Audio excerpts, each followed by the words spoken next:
Hello guys, welcome to my vlog. Ayan, at magluluto tayo ng sopas. Sopas na masarap. Ayan, at nagigisa na ako ng sibuyas at bawang. Halo-halo natin para hanggang sa masunog ng konti yung bawang at sibuyas. Pag medyo sunog na yung bawang at sibuyas, lagay na natin ang ating sahog. Ang sahog na yan ay manok. Manok na may buto-buto. Mas malasa ang buto-buto.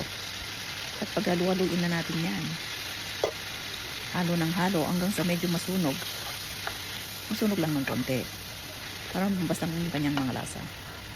Lalagyan natin siya ng paminta. Pampalasa na rin.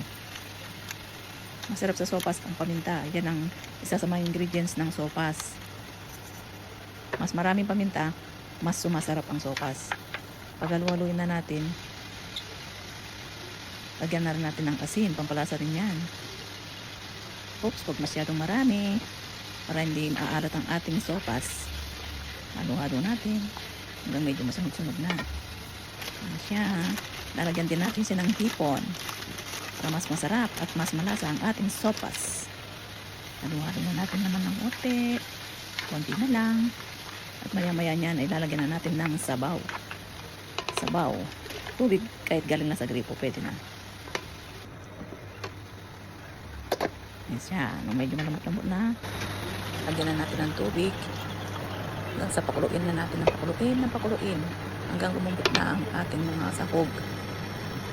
Kaya na kumukulo na at lumambot na ang ating sahog. Sunod na natin ilagay ang carrots. Ang carrots hindi pwedeng sabay sa manok para hindi siya gaano sobrang lambot. At pagkukulo niyan, lagyan na natin ang ating shell.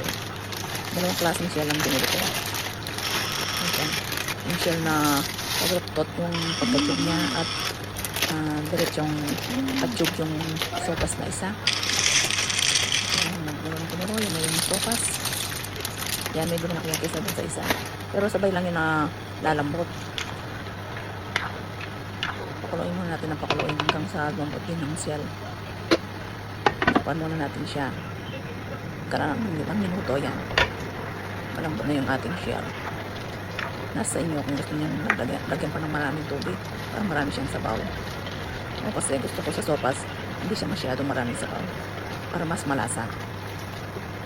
Yan siya, lagyan na natin ang ating repolyo para hindi gaano malambot yung repolyo, huli natin siyang ilagay. Tapos mailagay yung repolyo, sunod natin yan ng gatas. Ayun, at malambot na rin yung repolyo. Yan yung gatas.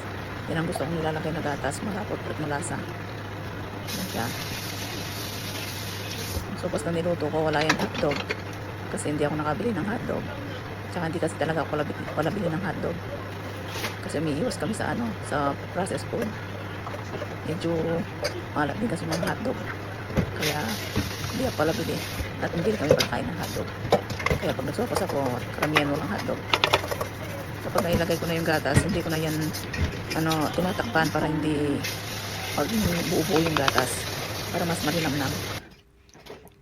Ayun, nasubukan na natin tikman. Mainit pa. Sobrang init yan, hindi ko makain-kain sa sobrang init.